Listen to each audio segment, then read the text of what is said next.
The Locked On Podcast Network presents the Big 6 in 60.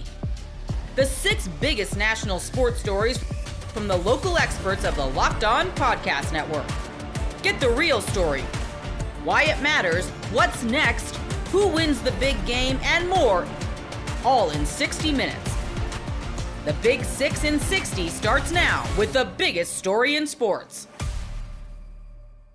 You are Locked On Thunder, your daily Oklahoma City Thunder podcast. Part of the Locked On Podcast Network, your team every day. The Oklahoma City Thunder are NBA champions, winning 103-91 in Game 7. A Game 7 that nobody really knew what was going to happen in. I mean, you're talking pregame to people from Indiana, people here locally. Nobody thought anything in any certain way with any sort of conviction, right? They could have seen a multitude of outcomes happening, but this was the outcome tonight. Perhaps another night would have been the Pacers' night. Tonight was the Thunder's night in this ball game, and it didn't start out great for OKC in the sense of it was a back-and-forth game. There were certain moments, like the end of the first quarter, where the Thunder looked really good. There were dicey moments, like the second quarter in general, where the Thunder stumbled a little bit. And then at a halftime, this team put the perfect ending to a historic season. Nobody has to agree with you, but the fact remains that this is a historically great team. From all that they've done, from what they've done starting in October till now, it's all-encompassing. You can't just grade this on how one series partook, a series in which you still won and still won the NBA championship. Yes, the NBA Finals at times got dicey for Oklahoma City, but the entire resume for the Thunder is historic. The entire resume for SGA is one of the best seasons we've ever seen from an individual player. You cannot like it. You can fight it. You can run from it. It's reality, though. And eventually, reality sets in. Eventually, you have to shine a light on what happened, and light is the best truth serum. And the truth is, the Thunder are world champions. The Thunder put together a great season and, again, ended it the perfect way, because out of halftime, whenever they were down by one, they were flying around. And what they were doing was playing lockdown defense on Indiana, who ends up with 91 points on 41, 39, 75 shooting splits. Indiana wins the rebounding battle, but loses the turnover battle 21-7, which let the Thunder get out into some transition opportunities and into some chances in the non-half court, which propelled their offense, which still stumbled at times in the half court. We can talk about that a different day, but really the second half was the Thunder playing to their identity of being a historically great team, was SGA hitting tough shots by getting to his spots routinely, and was his co-stars doing not only just enough, but more than what you would expect from a third-year guy and a year-and-a-half guy. Chet Holmgren's like Lion King 1.5. He was drafted in 2022. He's only played 1.5 years of NBA basketball, and the half comes after being bedridden for the majority of this season. So what those two guys did in the third quarter put to rest all of the worries of them being too young, because clearly they just won the championship, but also it should be really scary for the rest of the league if this is what this team looks like already, with where they're at, with the adversity that they faced, and what they're still building, what they're still going to get better at. But the second half, it was historically great defense. It was getting out and running more, and it was responses. And this whole season has been about responses. They responded to a bad second quarter. Whenever they'd go on these runs, Indiana would call the timeouts. And what happens historically in this series, after Rick Carlisle, who's one of the biggest crybabies in the world, more on that later, after Rick Carlisle would call timeouts, the Pacers would retaliate with a run of their own, and that's how Indiana's been able to not only stay in this series, but push it to 7. And this time, the Thunder kept the foot on the gas. I mean, their 22-point lead that they grew in the fourth quarter eventually did dip down to 10 points, but right when that happened, they shoved the Pacers aside and kept them at arm's length until eventually time ran out. Was it perfect? No. Was this a 48-minute masterpiece? No. But the core principles of why they won this game were the seeds that they planted back in October and were the seeds that they nurtured to eventually blossom in June to be champions. They weathered the storm in this game, 11 lead changes, 10 ties, and the Thunder had control in the second half and end up getting this championship. SGA gets finals MVP, and what a game. I mean, historically speaking, Game 7s are a rock fight. They're played in the mud. This one, no different. So the efficiency numbers are horrendous for Shai, not even just by his standards, just in general. He shot 29% from the floor. He shot 16% from three. Some of that was Shai reverting back to what we talked about in the Denver series, where you're hunting for the kill shot a little bit too much. But some of that was just the nature of a game 7, where it's more physical and you are having to go up against, of course, a desperate, urgent defense that was playing great for Indiana. But all in all, this was a great game from Shai. 29 points, 12 assists. The ways that he was not only getting to a spot despite the best effort from Indiana to keep him from the elbow, keep him from that baseline jumper, keep him out of the paint. Indiana did everything right. It just didn't matter because Shai's simply better, because Shai's simply that guy. But once he got to those spots, instead of kind of having the tunnel vision for 48 minutes of trying to score, the amount of times that he sprayed the ball out, made the right read, and executed difficult passes. I mean, multiple jump passes, multiple whip passes to the corner, and skip passes on the outside whenever he was working outside, beyond the three-point line, led to the 12 assists and led to a Thunder offense that did just enough in the half court. And that was the difference tonight versus the losses for OKC, was that not only did they get out and run more, and they still weren't perfect in transition, but they got to get out and run more to eliminate some of those half court chances. And then in the half court, it was far from beautiful. At times, it looked like the Great Plains Comanche County tournament with Chattanooga playing, where you just couldn't buy a bucket. But they did enough in the margins because of Shai and what he did to lead this team to get this NBA championship. And what a game it was from Shai. I mean, Shai was awesome. We mentioned the third quarter. Chet had 18 points. It felt like they all came in the third quarter. Him and J-Dub and Shai, the first 32 points of the third, 22 of them came from that trio. And that's been the trio that you've rode with this entire season. That's what this entire house of cards is built on, is those three guys. And those three guys in the biggest moments of this game had the biggest makes, had the biggest opportunities. I mean, whenever the game was dicey, Chet Holmgren's massive rebound and getting put to the free throw line was huge. Like, these guys had the big opportunities and moments to win an NBA championship. Lou Dort only had 9 points, but one of the 2 threes that he hit was an actual miracle. I mean, this thing looked like it was a angels in the outfield type of heroics to pull off for Lou. But you cannot say enough, and we'll segue into kind of the big picture stuff about Alex Caruso and Isaiah Hartenstein. I mean, Hartenstein a quieter night than Caruso, but Hartenstein still delivered, man. I mean, the 4 assists were huge. Again, all those coming in the half court. 9 rebounds to help on the glass, 7 points from him. Again, limited minutes because of the series, but how can you make yourself impactful? In those limited minutes, he was a net positive. Shai was a plus 11. Jada was a plus 13. Chat was a plus 10. Alex Caruso a plus 8. And Alex Caruso, you can say what you want about the box scores and how other guys have flashier box scores. You do not win this NBA championship without Alex Caruso. You just don't. What he did as a steadying presence for this Thunder team was big. What he did generating plays, he had a steal, one of his 3, where he broke on the ball perfectly. That should be shown. As an Eisenhower alum who hopes to see the Eagles restore back to glory, that should be shown in the Eagles DB room this entire summer, teaching our DBs how to get some interceptions and go the other way, because Alex Caruso was a maniac out there. So was Cason Wallace, who had 3 steals as well. And it was just a great moment to where you look up and down this box where you can remember plays from everybody who played to help win this game. And that's what it takes into game 7. It's all hands on deck, and you need contributions from everybody. The Thunder got that, and the Thunder win the NBA championship. FanDuel is giving new customers an incredible way to get in on the action while you still have a chance. Right now, when you join FanDuel and place your first $5 bet, you'll get $250 in bonus bets if your bet wins. You can place that first $5 bet on some NFL playoff dark horses. The Carolina Panthers sit at plus 240 to reach the postseason. The Bears plus 190, and the new look Raiders plus 320. Don't miss out. Head to FanDuel.com and claim your $250 in bonus bets today. A devastating day for the Indiana Pacers as they play Game 7 against the OKC Thunder, lose Tyrese Haliburton to injury in the first quarter. You are Locked On Pacers, your daily Indiana Pacers podcast. As devastating as it possibly gets for the Pacers, they get to a Game 7 of the finals. They're winning at halftime. They're all juiced up.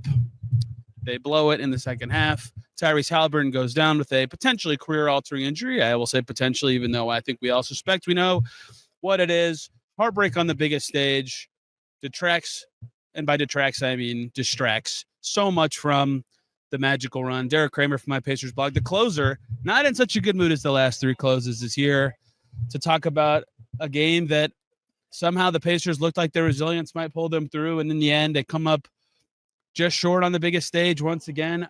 There's so many places to start. Halliburton trying to cut to the basket with the ball from the same spot. It looked like his calf was hurting in game 5. Their dismal third quarter, the turnovers once again being a problem. The magic of the season masked by what just happened. Where does your mind go after a game like this? Because to me, there's just an endless amount of clouding thought going on all at the same time. There's only one thought. There's only one.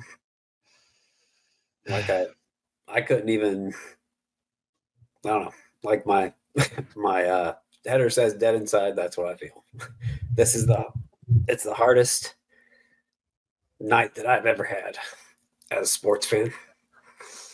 It is truly under that banner of fandom, about as painful of a night as there could possibly be, because of both the injury and, of course, the results of the game.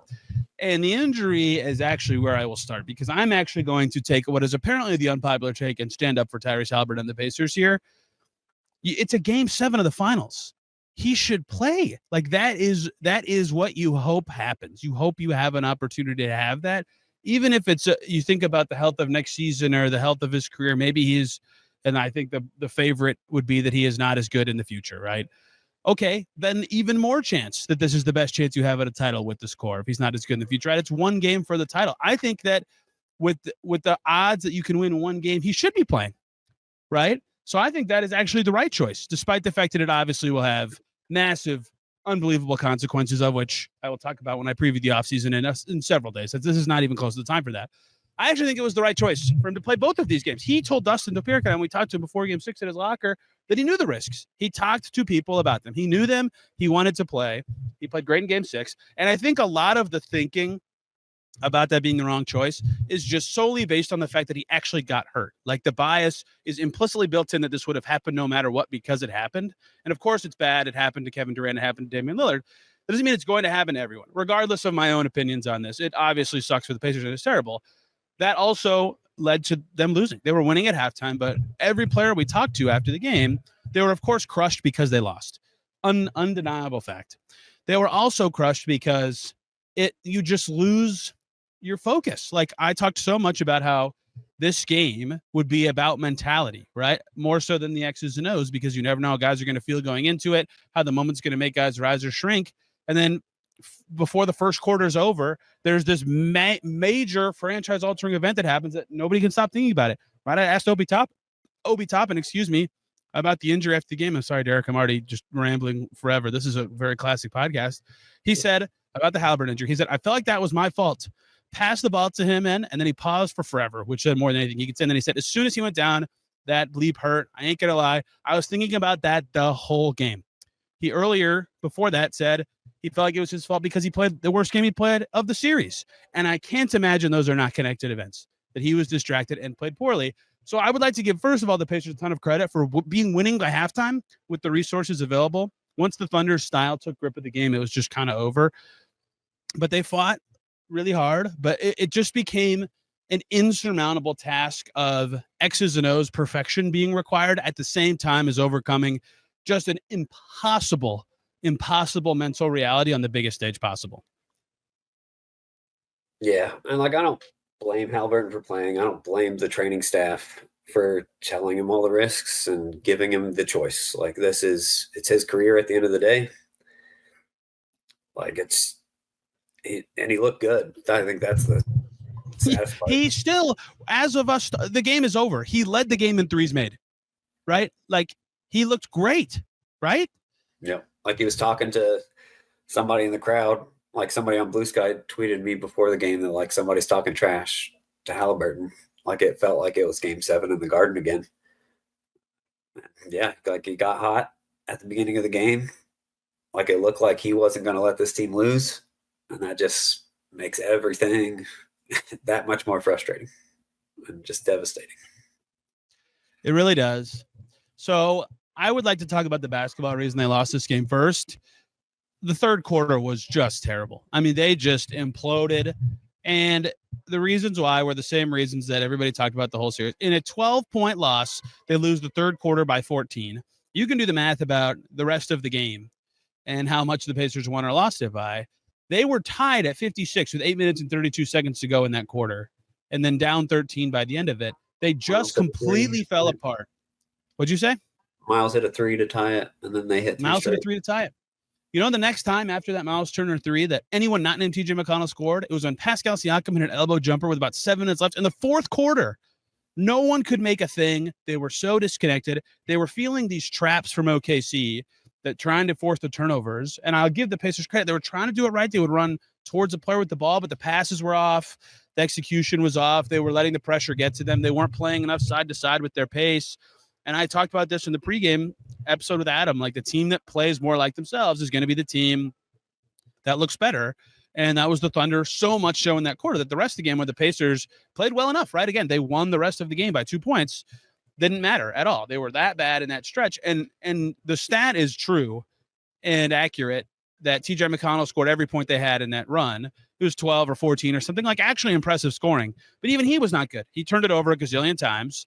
And a lot of those were on those traps I was talking about. But some of those were just like inexplicable. What are you doing plays as he drove to the basket or dribbled it off his knee or whatever.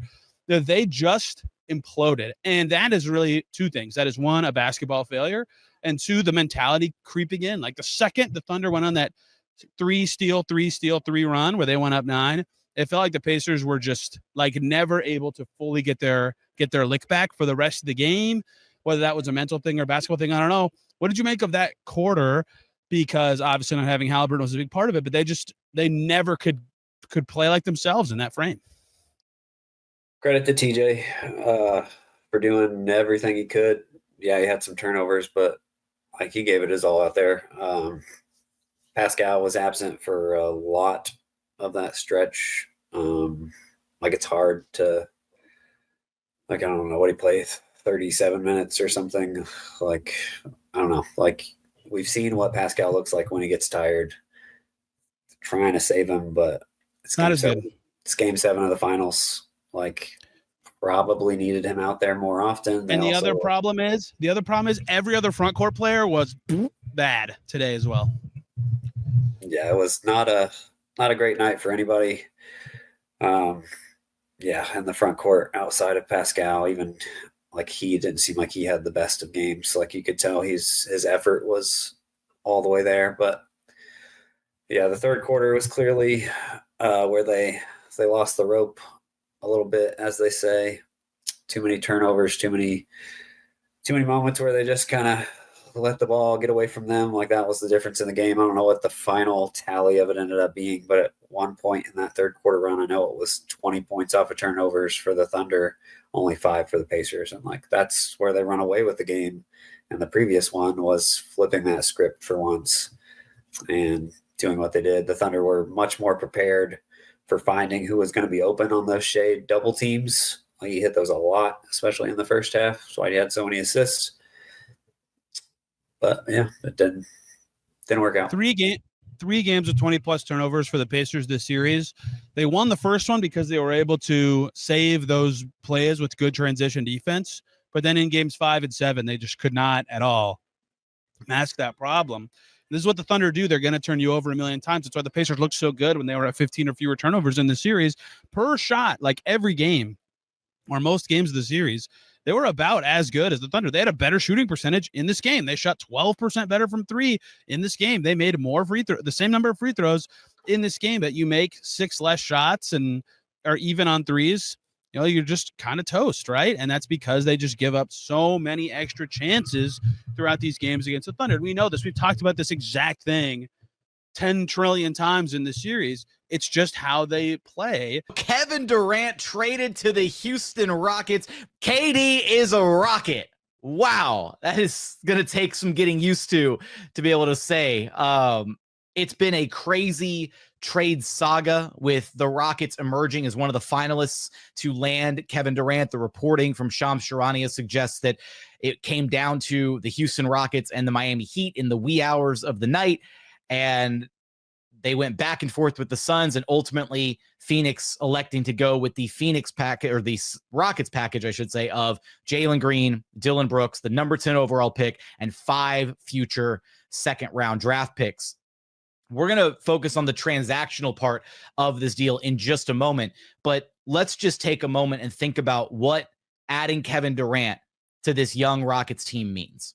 First off, they add Kevin Durant to a team that just came off a 52-win season. They add Kevin Durant to a team that has one of the best young head coaches in the entire association in Ime Udoka. They add Kevin Durant to a team that's biggest weakness this past year, despite managing to win 52 wins in the regular season, despite taking a very talented Warriors team all the way to 7 games. The Rockets' most glaring weakness was their inability to get buckets when they needed them. The fact that they did not have a true 1A scoring option at the end of games. Sometimes you, sometimes me, always us. It was a beautiful mantra to have throughout the regular season. And there were times where it very much felt that way, right? Where the Rockets were greater than the sum of their parts. But there were too many games that were lost both in the regular season and specifically in the playoffs against the Warriors, where they just could not manufacture points at the end of a game, where they did not have a talent good enough to be able to step up and win them a basketball game. Kevin Durant gives them that. This is as clear a signal as you can get from the Houston Rockets that they are in win now mode. Kevin Durant is now your best player on the floor, and the changes or any other subsequent changes that we will see with the roster will ultimately reflect that. KD steps into a situation where he gets to be the number 1 option on a team that already has a stalwart defensive identity. Kevin Durant is still a very capable and plus-level defender in his own right, so he fits in and will mesh with that team identity immediately. There's no questions about that. Ime Udoka and Kevin Durant have a pre-existing relationship. Ime has coached KD before. Ime knows exactly what to expect by adding Kevin Durant to this Rockets team. Kevin Durant elevates this Rockets team from one of the young, plucky, upstart teams in the NBA that had a really bright future in this exciting young core into an immediate win-now contending move without, and this is the important notion here that I want Rockets fans to remember, without sacrificing their long-term ability to contend at the highest level. This is both a win-now move as well as a move that, given the cost of the assets that you sent out, Jalen Green, Dillon Brooks, the number 10 pick, and 5 second-round picks, you still have a monumental treasure trove of assets down the line. You still have the bright futures of Alperen Şengün, Jabari Smith Jr., who is integral. Keeping him was huge in this deal. Tari Eason, Amin Thompson, Cam Whitmore, Reed Shepherd. Keeping 6 out of the 7 members of the young core while still adding KD to a team that just won 52 games this past season and could have been more, honestly, addressing literally the team's biggest weakness. This is the most slam dunk move of slam dunk moves. And yes, there are still some slight concerns on the surface. KD will be 37 next year. He has a pre-existing injury history. These are very valid concerns looking at the Rockets acquiring KD. However, the Rockets should be in a position that they can mitigate some of those concerns. They don't have to heavily rely on KD getting them a guaranteed 25, 30, 35 a night in order to be able to win games. They've got plenty of other guys that can do the heavy lifting throughout the 82-game slog of the regular season, or even throughout a 48-minute basketball affair. KD doesn't need to be KD for this team to be able to have a chance to win games every night. KD can literally just slot in and take the shot diet of Dillon Brooks and Jalen Green, pick up some of their attempts, and then you just increase the roles for guys like Alperen Şengün, a bigger role offensively for him, a bigger role substantially for Amin Thompson offensively, maybe a bigger role for Jabari Smith Jr. offensively, who will probably be reinserted into the starting lineup now with the losses of both Jalen Green and Dillon Brooks. Bigger roles for Reed Shepherd and Cam Whitmore. The Rockets have more than enough talent to close the gap offensively while adding KD and allowing him to maybe coast a little bit at times. Let him step in and be your closer. Let him be the guy that gets you a bucket when you absolutely need it. But this Rockets team will absolutely still be able to win on the backs of their defense, and they won't need Kevin Durant to drop 25 or 30 every single night for them to have a remote chance to win games. And that mantra of sometimes you, sometimes me, always us, it can still apply to this team. And there can be nights where KD has a super quiet, efficient 18, 20 points, and other guys step up to the plate and win big. And the Rockets are going to be able to win a lot of games with this new dynamic. Adding a 7-foot tall, arguably one of the most unguardable, if not the most unguardable scorer in NBA history, a future Hall of Famer, to this Rockets team has them painted as at least, on paper, going to the Western Conference Finals next season. You could even just look at this team from this year, and if you just replace Jalen Green and Dillon Brooks with Kevin Durant, that team easily gets past the Warriors. That team easily gets past the Minnesota Timberwolves. And that team puts up a really, really good fight against the OKC Thunder that are now in the NBA Finals, approaching Game 7 with the Indiana Pacers. I've maintained this. This Thunder team is not unbeatable, but you got to take a swing. And that's exactly what Rafael Stone, Ime Udoka, and the Houston Rockets did. They took a massive swing for Kevin Durant. They did not mortgage their future. And this is a trade that puts them firmly in the championship discussion starting next season. In the aftermath of acquiring KD, should be a fun ride. And now that the KD saga is over, both of these organizations, the Rockets and the Suns, can figure out start plotting their next moves. But let's go ahead and break down this trade and kind of what it means for the Rockets, to be able to pick up KD and the outgoing asset cost. So this is one of the permutations of the trade that we ultimately broke down. We've been spending so much time talking about the KD trade saga. The outgoing package being Jalen Green, Dillon Brooks, the number 10 overall pick in this year's draft, as well as 5 second-round picks. So the Rockets were able to certainly grease the wheels on their package by including, a little chest of second-round assets without touching any of the other future Suns assets, the 2027 first-round pick or the 2029 first-round pick, both still fully unprotected. So that is a monumental win for Rafael Stone and the Rockets front office. Looking at the outgoing pieces, though, first, it hurts to lose Dillon Brooks. Dillon Brooks ingratiated himself as one of the fan favorites with this Houston Rockets team. He went to war every single night for the Rockets. He's a guy that's really easy to hate when he's not on a team, but absolutely easy to love when he is on your team. So the Suns are getting an absolute dog in Dillon Brooks, and a guy who is going to go to war every single night, whatever that team ultimately looks like. And losing him, right, he was the team's best shooter. He was one of the team's best defenders. He helped set the defensive tone and identity for this Rockets roster with Ime Udoka. But at the end of the day, he also had his limitations as a player. There were some games where his offensive, output was, a little sporadic, a little off the charts. And even though the three-point shooting became really consistent here in Houston, there was always that worry that he would revert back to maybe more so of the player that he was in Memphis. Maybe that three-point shooting that was off the charts this season, close to 40%, drops back down to earth next year. And God, what would that do to the Rockets offense if suddenly their best three-point shooter reverts back to being, around league average or even worse than league average potentially.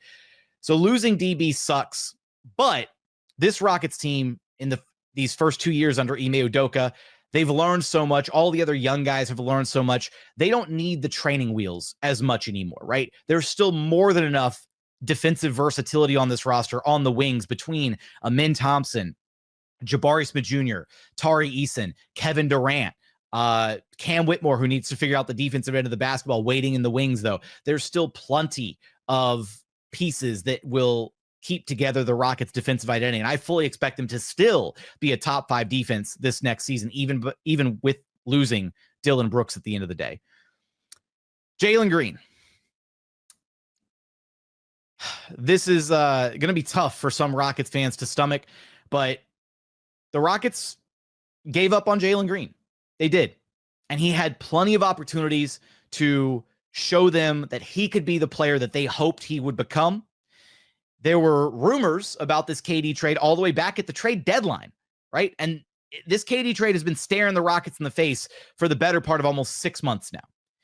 And it's understandable for all the reasons that we laid out in the first segment, right? The biggest weakness being the inability to get buckets when you needed them. Jalen Green, when he was drafted in the archetype of an elite scoring two guard, a guy that you could project to be the best scorer on a championship team, the guy who could be the best, bucket getter on a roster that was contending for deep playoff runs and contending for titles. And while Jalen is still a good player, and while he has shown immense growth in other areas of his game as a defender, as a playmaker, the hustle, the work ethic, it's all there. His offensive game has not grown enough in the 4 years that he's been in the NBA to have given the Rockets confidence that he was the piece that would eventually lead them to the promised land as their top scorer.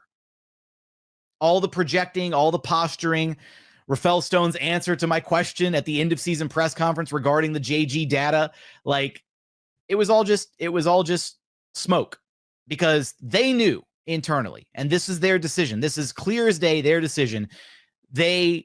Moving on from Jalen Green signifies they did not believe in what he could potentially become down the line. And I said this in our recent episode, but they value the immediate win now impact and how much Kevin Durant will elevate this Rockets team in the here and now for at least the next 2 to 3 years. They value that more than any hypothetical future where Jalen Green continues to grow, improve, get better, maybe become an all-star. We'll see. But for his archetype of player to hit, it needs to hit at the 99th percentile outcome. Otherwise, if you're floating around that 80%, 85% outcome, you can still be a really good player. Jalen Green can be the guy that's going to win you some games by himself when he gets incredibly hot. But when he disappears on you, when you rely on that 20, 25 points a night and he can't give that to you, like in the playoffs, it's going to be really hard to win. And that archetype sounds like a sixth man at the end of the day. And maybe that's going to be Jalen Green's role somewhere down. Maybe that's going to be his role in Phoenix, playing behind Devin Booker and Bradley Beal. But it's sad to see the first pick of the Rockets rebuild gone. That number 2 overall pick that inspired so much hope amongst the fan base in the immediate aftermath of losing James Harden, losing a top 5 player in his prime. That hurt, right? The Rockets fans hung a lot of hope on Jalen Green, and he did his absolute best to try and deliver that hope to Houston. It ultimately didn't work out, but I do wish him the best moving forward, as well for Dylan Brooks too. Wish them both the best in their future professional careers. They were always professionals here in Houston. They worked hard. They did whatever they could do to try and win games for the Houston Rockets. And it just came time to move on. And the NBA is a business at the end of the day, and acquiring Kevin Durant is a no-brainer given what else it cost in this trade. Ever check your bank account and wonder, where did all my money go? Between dining out, online shopping, and entertainment, it's easy to lose track. That's where Monarch Money comes in, your personal CFO, giving you full visibility and control over your finances. Monarch Money isn't just a budgeting app. It's a complete financial command center. You can track all your accounts, investments, and spending in one place. So stop just managing your money and start building wealth. Instead of juggling multiple apps, you can use Monarch to check your finances, track spending, and even plan long-term goals. Managing money with your partner is smoother than ever. You can track shared and personal accounts, set goals, and stay on the same page without the stress. Take control of your finances with Monarch Money. Use code LOCKEDONNFL at monarchmoney.com for 50% off your first year. That's monarchmoney.com, code LOCKEDONNFL for half off your first year. LSU wins college baseball's national championship for the 8th time. You are Locked On LSU, your daily podcast on the LSU Tigers. Part of the Locked On Podcast Network, your team every day. How about it, y'all? LSU baseball is the national champion for the 8th time under Jay Johnson. This is the second in 4 seasons, 2 under Jay Johnson, 2 in the last 3 years. Jay Johnson becomes the fastest coach ever to win 2 national championships with the same school, doing it in a matter of 4 seasons at that school. And there is no reason to believe that he is done tallying that number. What a day for LSU. We'll run through the game. Want to let you hear from Jay Johnson post-game, some context on this LSU baseball team. And one of the really cool moments is that Skip Bertman, the legendary LSU baseball coach, was in attendance at Charles Schwab Field on Sunday for the championship. He addressed the LSU baseball team before the game, talked to the coaches in the coaches' locker room before the game. And when you knew the skipper was there, man, the Chanticleers didn't have much of a chance. Let's dive into it. So there were fireworks early. Anthony Ianson was absolutely magnificent for LSU. Exactly what you expected. Exactly what he's been for LSU all season. 6 1/3, just 3 runs on 7 hits. He struck out 9.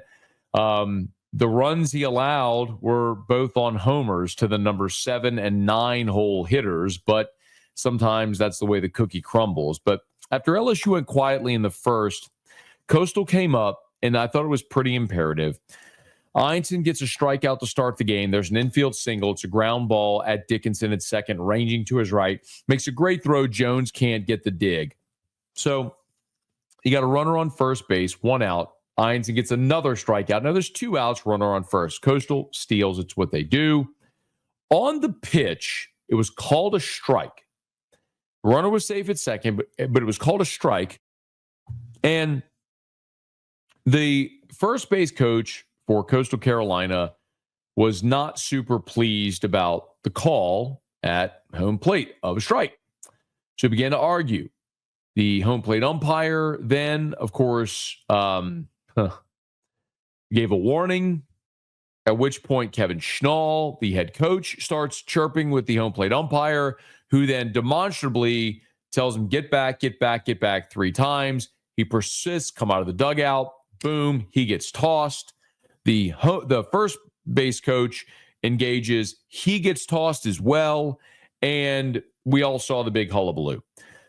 I know everyone's going to have their own opinion. I've said it for years.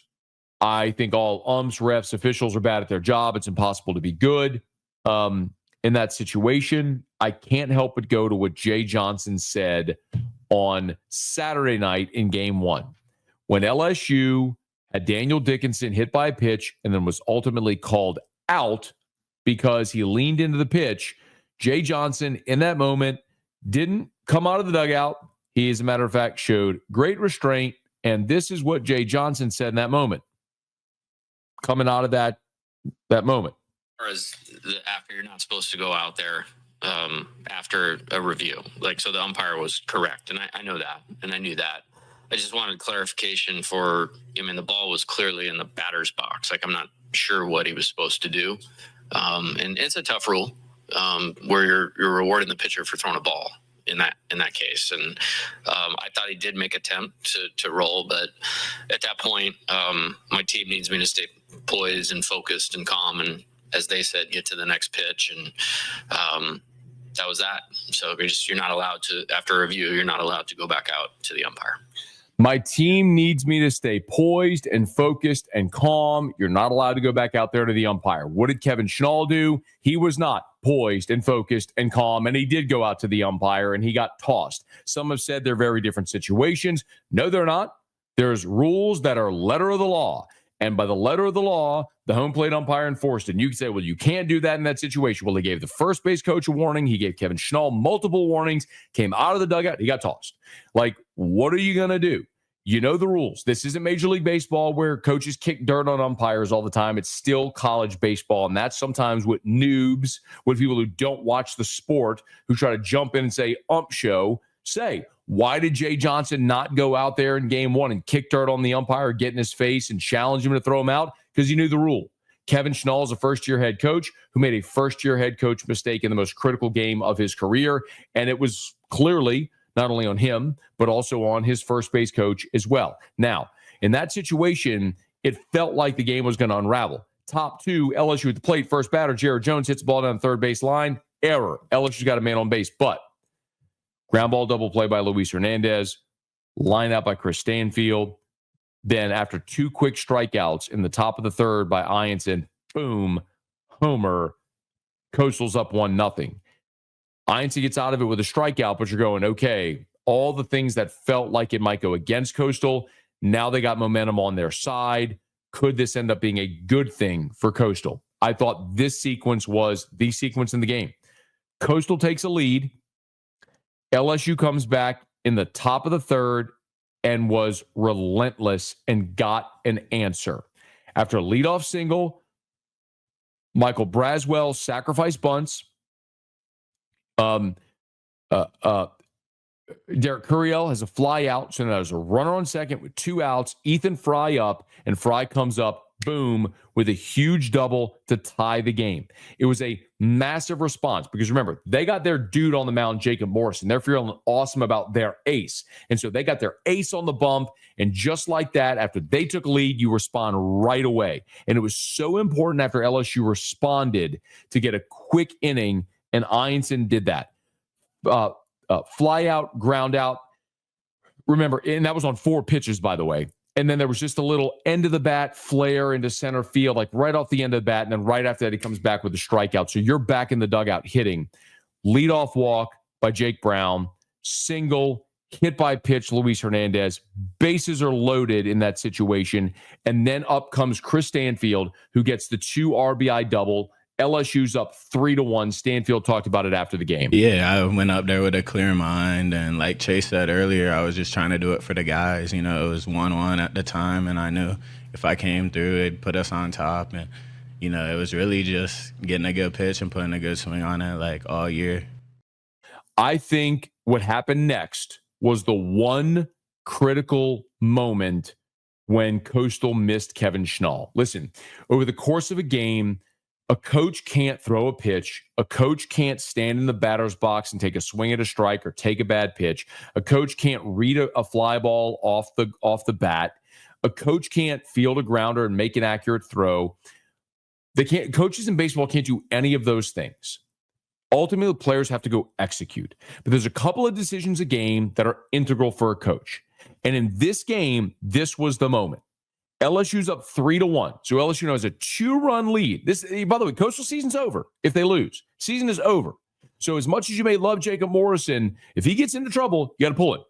LSU's up 3-1. Braswell's up. Sack bunt. You get the pop out, unfortunately, by Braswell. And this was the one moment where I thought I didn't really know what Jay Johnson was doing. It's 3-1. You have a runner on first base. It's first and second. You sacrifice Dickinson, to go second and third, 2 outs. And then here comes Braswell. Forgive me, 1 out. I'm sorry, I screwed that up.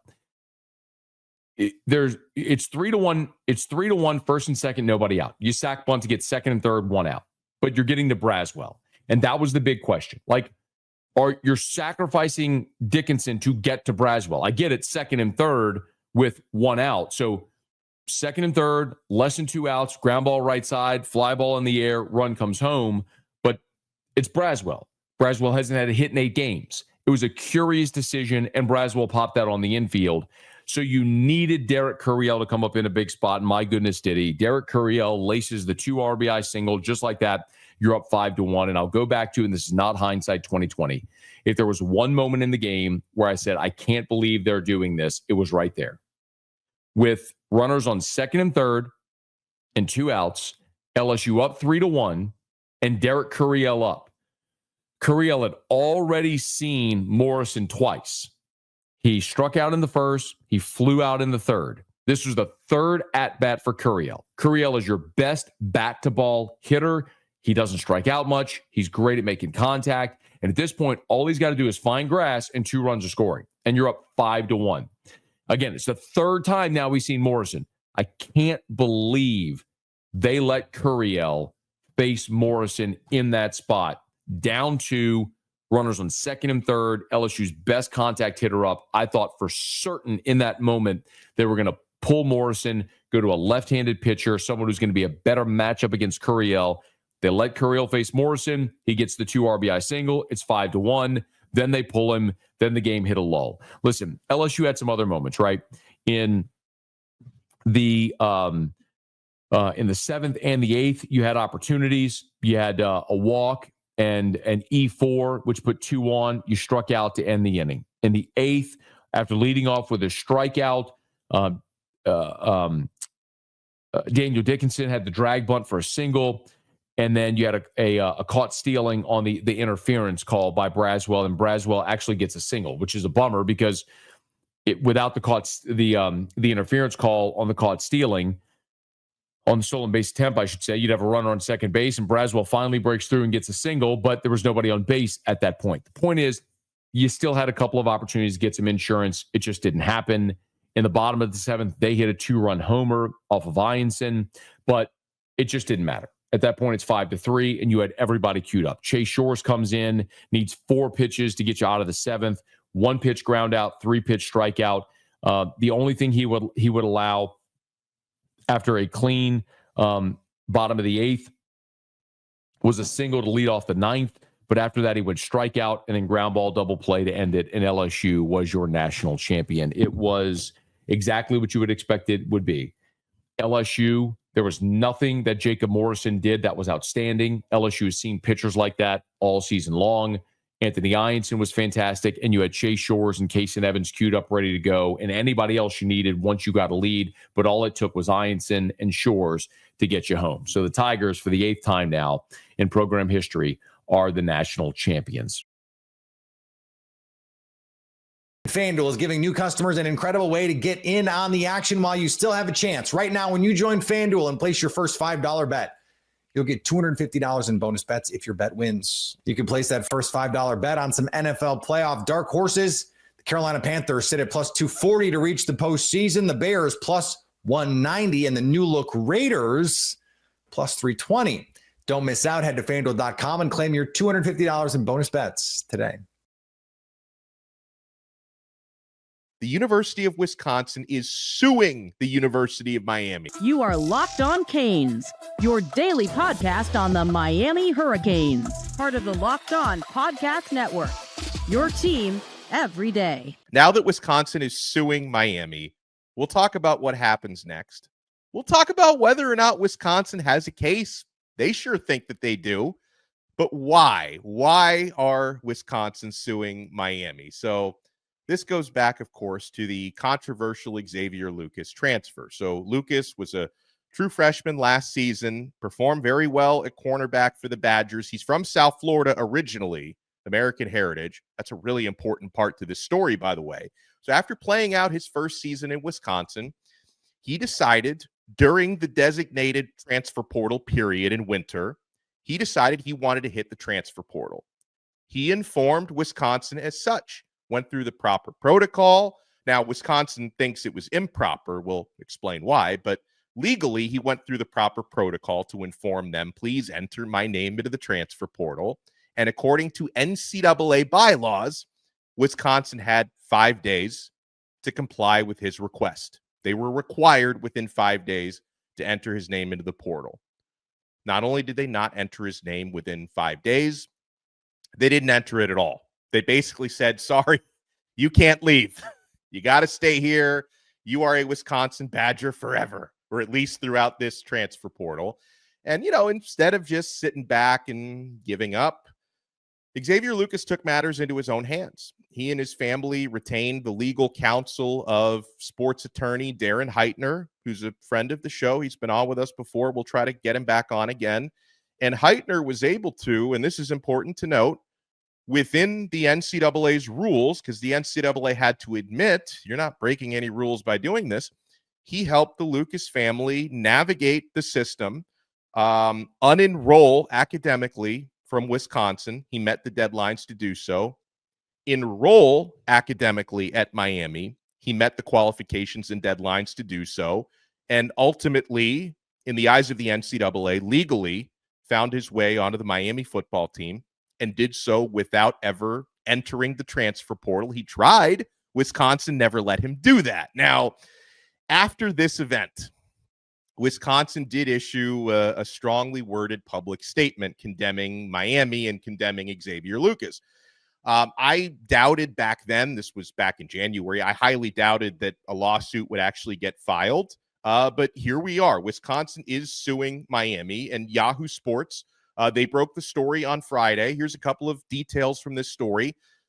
Wisconsin is seeking unspecified financial damages and a declaratory judgment deeming Miami's actions as wrongful for interfering with a binding revenue share contract between Wisconsin and Xavier Lucas. Quote, Miami interfered with UW-Madison's relationship with student athlete A, that's Lucas, by making impermissible contact with him and engaging in tampering, the suit says. Wisconsin released a statement to Yahoo Sports on Friday saying that it, quote unquote, reluctantly filed the suit, that it is, quote, committed to ensuring integrity and fundamental fairness in the evolving landscape of collegiate athletics. The university, by the way, this is another important note. The University of Wisconsin is suing Miami, but they are not suing Xavier Lucas, and we'll tell you why. And by the way, the Big Ten Conference is supporting Wisconsin. That's a member school of theirs. They are supporting this suit against Miami. So that's the what. Let's talk about the why, and let me give you my takes and why I believe what's happening here, folks. Wisconsin's complaint is the definition of a contradiction. I'm going to use that word a lot. First of all, how can they allege, they being Wisconsin, how can Wisconsin allege that Miami tampered against a binding, quote unquote, binding revenue sharing agreement when at that time, back in January, revenue sharing, which has now been approved under the House versus NCAA settlement, at that time would not be approved for another 5 months. And back in January, there was no guarantee at that time that it would get approved at all. The House settlement just passed, folks, in early June. Was not passed in January. Xavier Lucas left UW in January of 2025. And by the way, even though the House settlement has passed, revenue sharing still isn't officially active. It doesn't go into effect until July 1st. So we're still not officially in the revenue sharing era. We certainly weren't back in January. So that raises a question for me, and I think it's a fair one. Was the contract, the revenue sharing agreement that Xavier Lucas signed, entered into with Wisconsin, was that an actual binding agreement, as they say, or was it a memorandum of understanding? Was it a preemptive, hypothetical agreement that once and if revenue sharing comes into effect, this is the obligation that I owe to the University of Wisconsin? I don't know how it can be binding from 6 months into the future. Now, the other part of it, there are lots of other parts of it. We peel several layers of this onion here.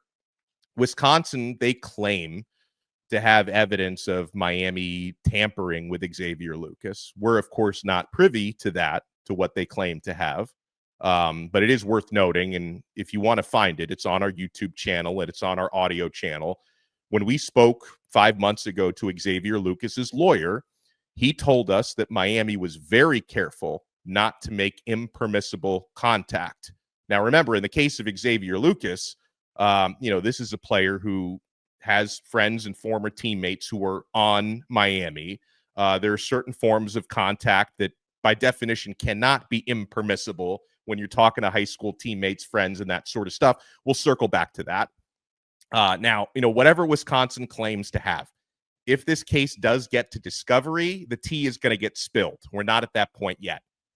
Wisconsin, by the way, as noted, they went out of their way to sue the University of Miami, but not Xavier Lucas.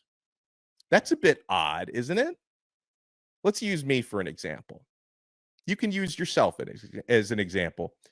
If I'm allegedly under contract with my employer, and then I break that contract to get up and work somewhere else, I would expect to be sued, wouldn't I? And that's exactly what Wisconsin is claiming that Xavier Lucas did, yet they're not suing him, right? Otherwise, how can Miami be tampering if Lucas is not bound to them in the first place? Because if they don't think Lucas violated a contract, they're not suing him for that, then how can Miami be tampering? Again, it's the definition of contradiction. You either have to sue both parties or you sue no one. They should be suing no one here. But suing Xavier Lucas would be a big problem for Wisconsin. It's a lot easier to sue Miami only because Wisconsin realizes, the Big Ten realizes, that if you start suing athletes, college athletes, that sets a terrible precedent. And it now sets a new bar for pettiness. So instead, they'll just go after big, bad Miami. Miami, by the way, has been college football's favorite villain since the 1980s. Nothing new there. Plus, if they were to sue Xavier Lucas, which they're not doing, at least not yet, Lucas could easily countersue them for not fulfilling their obligation under NCAA bylaws to enter his name into the transfer portal within 5 days of his request, which they refused to do. They were required to do that. They didn't do it. If anything, Lucas and Miami should be suing Wisconsin. You remember something that Darren Heitner said was, had they tried to ultimately block Lucas's transfer, he would have sued them for antitrust violations. He should have done that. Ever check your bank account and wonder, where did all my money go? Between dining out, online shopping, and entertainment, it's easy to lose track. That's where Monarch Money comes in, your personal CFO, giving you full visibility and control over your finances. Monarch Money isn't just a budgeting app. It's a complete financial command center. You can track all your accounts, investments, and spending in one place. So stop just managing your money and start building wealth. Instead of juggling multiple apps, you can use Monarch to check your finances, track spending, and even plan long-term goals. Managing money with your partner is smoother than ever. You can track shared and personal accounts, set goals, and stay on the same page without the stress. Take control of your finances with Monarch Money. Use code LOCKEDONNFL at monarchmoney.com for 50% off your first year. That's monarchmoney.com, code LOCKEDONNFL for half off your first year. An update on Jalen Ramsey. You are Locked On Rams, your daily Los Angeles Rams podcast. As far as the Jalen Ramsey update, I want to keep this one at the end just because, it's just a lot of Jalen Ramsey lately. And I just, like I said, my job is to keep you guys as informed about this team as possible. So I don't want you to get surprised about anything. And also, I did talk to someone about Jalen Ramsey that was an insider for the Rams. And basically what I was told is, like, with him right now, they do still like him, but the fact is it's a little complicated as far as how much they're willing to invest in him, as far as taking on that salary. As far as the draft capital goes, not too big of a concern about that because it's going to be a late round pick. But there's just kind of this talk about, is Jalen Ramsey kind of the right guy to bring in right now based on this stage of his career? They kind of have some questions about that. And then also the Sean McVay comments made lately about having a tough time getting a deal done. It's more of a leverage play on the Rams standpoint, just basically make it known that, hey, we're not desperate. And that's kind of how they want to be viewed by the Dolphins. Hey, if we can get him at our price, at that discounted rate, if he falls into our lap, then maybe we'll consider it. But by no means are we calling you guys and making it known that we're desperate for Jalen Ramsey, that we think that he's the absolute end-all, be-all missing puzzle for our 2026 Super Bowl run. That's not how they feel. They still feel like he can be additive and that he would be an upgrade at that position. There is a lot that comes with adding Jalen Ramsey to your team. But as far as the update from Adam Schefter, he said recently, a few days ago on Friday, Jalen Ramsey will get traded. It'll be, I would expect, before the start of training camp. We'll see how it shakes out, where he goes. I think he would like to go to the West Coast, to the Los Angeles Rams, Chargers, something like that. So nothing too earth-shattering there. The Rams have made it known they're still interested in him. And Jalen Ramsey, he has been in L.A. working out with ex-Ram Eric Whittle, his son. And I think if you're the Rams at this point, if I had to bet on it, I'd probably say it probably won't happen, but there's still somewhat of a chance. I mean, it's not a guarantee or anything like that, but I will say that there's less of a chance now than there was when there was a lot of excitement and buzz that this could happen. It has kind of dwindled a little bit, but sometimes it's the quiet before the storm. And the big issue from what that I'm hearing is that it's just the cost. It's going to be costly to bring him back, and that kind of puts them against the wall a little bit financially, and they don't. And kind of the conversation is he worth it? I mean, if he was all pro Jalen Ramsey at that price, then they would, I think, be a little more interested in it. But you have to realize this is a Rams organization that is great when it comes to scouting potential players as far as information goes. Not every player ends up working out, but they do gather all the information, and they're being honest in the assessment of Jalen Ramsey. They're not looking at him as, oh, if he comes back because he puts on the Rams jersey, he'll be prime Jalen Ramsey. Playing under Sean McVay, he'll be prime Jalen Ramsey. He's going to be that all-pro again.